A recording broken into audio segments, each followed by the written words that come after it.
Ahojte, rozhodli sme sa naučiť vás taký dobrožrúcky štedrák. A štedrák je preto štedrák, pretože všetkého bolo na Vianoce dosť. Sezónne tam vždy šiel biele tofu, vanilka, citrón, jablkový džús, 4 jablká, slnečnicový olej, slivkový džem, soda bikarbonát, pomletý mák, mleté vlašské orechy, pomleté ovsené bezlepkové vločky, kokosový cukor a deci vody.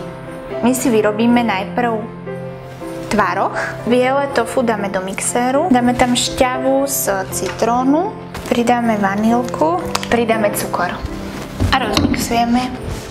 Je dobre sa vždy s tým trošku pobiť a neriediť ho vodou. Teraz si vyrobíme cesto.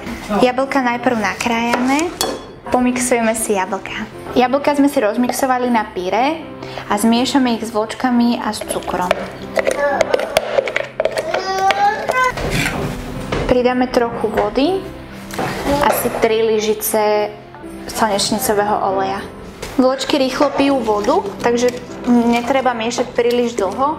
Mák a orechy si zmiešame s jablkovým džúsom a s cukrom. Pridáme asi pol deci jablkového džúsu do orechov.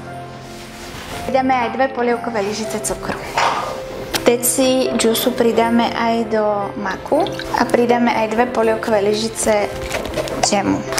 A tiež cukor a zmiešame. Teraz si pripravíme misu.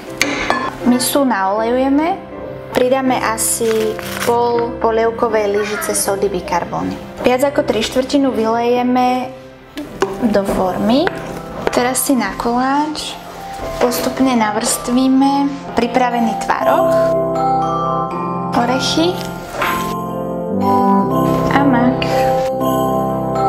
Ten zvyšok masy na cesto navrstvíme do mriežky na koláč. Takto pripravený koláč dáme do rúry na 180 stupňov približne 35-40 minút.